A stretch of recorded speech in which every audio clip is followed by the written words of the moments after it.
রমজান মাসে যখন সমগ্র মধ্যপ্রাচ্যের মানুষ রোজায়, যখন তারা উপবাসে, সেই সময়ে এই ইসরায়েলি দানব, এই ফেরাউন, নিজেকে বলছেন তিনি ফেরেশতা, ইরান হামলা করেছেন। ইরানের মানুষকে দানব আয়াতুল্লাহ খামেনির হাত থেকে নাকি তিনি বাঁচাতে চান। এই জন্য তিনি ইরানের স্কুলে মিসাইল হামলা করে 85 জন নিরীহ ছাত্রীকে খুন করেছেন এই পিশাচ রক্তপিপাসু গণহত্যাকারী বেঞ্জামিন নেতানিয়াহু। তিনি সকালবেলায় যখন আমেরিকার সঙ্গে যৌথভাবে সকাল 9টাতে যখন ইরানে একাধিক মিসাইল হামলা চালিয়েছেন, তেহরান শহর থেকে শুরু করে গোটা ইরানের একাধিক জায়গায় গুরুত্বপূর্ণ বন্দর আব্বাস, চাবাহার এবং বুশেইর, এই 3টে বন্দরকে ব্যাপকভাবে বোমা বর্ষণ করেছে ইসরায়েল এবং আমেরিকা মিলিতভাবে। ইরানের বিস্তীর্ণ অঞ্চলে ধ্বংস চালাবার পর দাবি করছেন এই দানব যে তিনি আয়াতুল্লাহ আলী খামেনির শাসনকে চেঞ্জ করে সেখানে রেজা পেহলভির শাসন বসিয়ে ইরানে আইনের শাসন প্রতিষ্ঠা করবেন। আর এই অন্যায়ের জবাবে ইরানের মানুষ কাতারে কাতারে রাস্তায় নেমে এসেছে। তারা আমেরিকার বিরুদ্ধে এবং ইসরায়েলের এই দানব রাষ্ট্রের বিরুদ্ধে তারা প্রতিবাদ জানাচ্ছে। ডেড টু নেতানিয়াহু এবং ডেড টু ডোনাল্ড ট্রাম্প, এই স্লোগানে আজ আমরা গোটা দিন দেখলাম তেহরান শহরের বিভিন্ন রাজপথ আজ 6 লাখ জনজোয়ারে পরিণত হয়েছে। আজ যখন ইরান সরকার অফিসিয়ালি তেহরানের সকল মানুষকে নিরাপদ জায়গায় সরে যাওয়ার জন্য নির্দেশ দিয়েছে, কারণ আজকে রাতে ব্যাপকভাবে হামলা হতে পারে ইসরায়েল এবং আমেরিকার পক্ষে। আশঙ্কা থেকেই ইরানের মানুষকে যখন শহর ছেড়ে নিরাপদ জায়গায় যেতে সরকারি নির্দেশ দেওয়া হলো, তখন ইরানের মানুষ দেখুন কি অবস্থা, রাস্তায় নেমে এইভাবে আয়াতুল্লাহ আলী খামেনির ছবি নিয়ে তারা আমেরিকার বিরুদ্ধে, ইসরায়েলের বিরুদ্ধে স্লোগান দিয়ে ধিক্কার জানিয়ে তারা প্রতিবাদ জানিয়েছে। আমেরিকা এবং ইসরায়েল তারা মধ্যপ্রাচ্যের জন্য অভিশাপ। ইসরায়েল একটি অভিশপ্ত রাষ্ট্র, তারা দাবি জানিয়েছে যে এই অভিশপ্ত রাষ্ট্রের বিনাশ চাই। কেবলমাত্র আয়াতুল্লাহ আলী খামেনি বা আইআরজিসি নয়, প্রত্যেকটি ইরানি জনতা এই মুহূর্তে সৈনিকের রূপ ধারণ করছে। তারা ঐক্যবদ্ধভাবে ইসরায়েল এবং আমেরিকার সাম্রাজ্যবাদী আগ্রাসনের বিরুদ্ধে লড়াই করতে প্রস্তুত। তারা রাস্তায় নেমে এসেছে এবং তারা প্রত্যেকে এই মুহূর্তে আয়াতুল্লাহ আলী খামেনির হাত শক্ত করেছে এবং আইআরজিসির সঙ্গে তারা লড়াই করতে প্রস্তুত। এমনকি নারী এবং শিশু তারাও এই মুহূর্তে রাস্তায় প্রতিবাদ জানাতে ব্যস্ত। রমজানের মধ্যে অভুক্ত অবস্থাতেও তাদের প্রাণ শক্তিকে দমাতে পারেনি ইসরায়েল।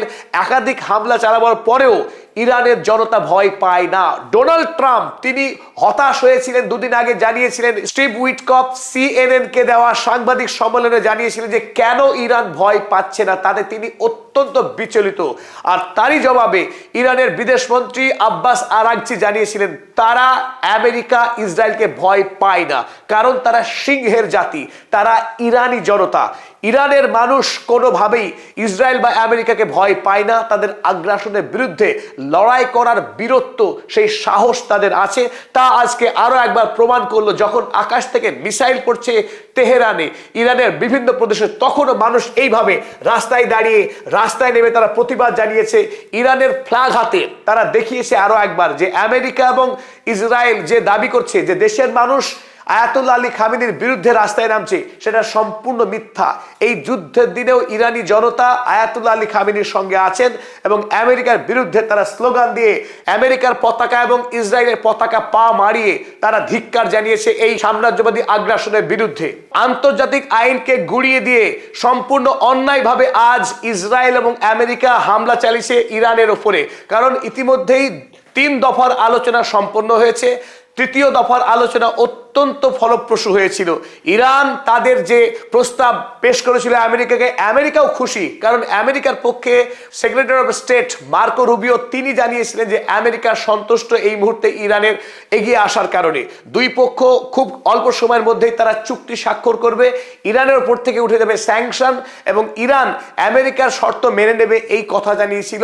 তারপর অতর্কিতে আজ সকাল 9টায় আক্রমণ চালায় এই বর্বর ইসরায়েল রাষ্ট্র ইরানের উপর।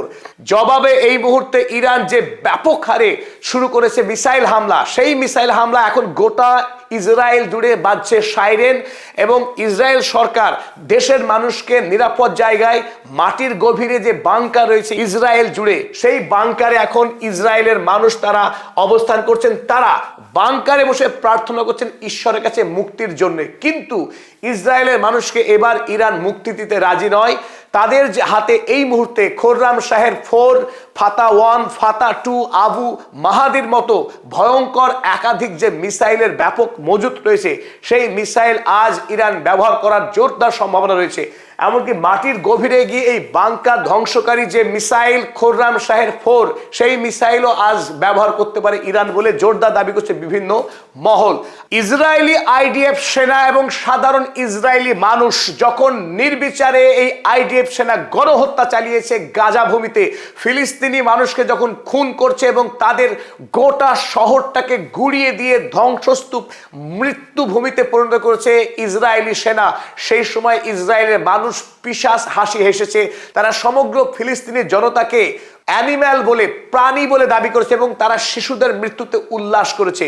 এই ইসরায়েলি বর্বর জাতিকে এই মুহূর্তে একমাত্র ইরানই পারে মধ্যপ্রাচ্যের রাষ্ট্র যে তাদেরকে চরমতম শিক্ষা দিতে। আগামী দিনে ইসরায়েল যাতে মধ্যপ্রাচ্যের শান্তি ভাঙতে সাহস না করে, দ্বিতীয়বার যুদ্ধ করার সাহস যাতে না দেখায়, তার জন্য দৃষ্টান্তমূলক শাস্তি দিতে এই মুহূর্তে ইরান উদ্যত। পৃথিবীর প্রত্যেকটি মানুষই জানে যে ইসরায়েলের হাতে পারমাণবিক অস্ত্র মজুত রয়েছে। মধ্যপ্রাচ্যের একমাত্র অবৈধ রাষ্ট্র ইসরায়েল যে অবৈধভাবে তার দেশে প্রচুর পরিমাণে পারমাণবিক অস্ত্র মজুত রেখেছে, অথচ আজ পর্যন্ত ইসরায়েলে ইন্টারন্যাশনাল অ্যাটমিক এজেন্সির যে সদস্য অর্থাৎ ইন্টারন্যাশনাল ওয়াচডগকে তাদের দেশে পরিদর্শন করার কোনো অনুমতি দেয়নি।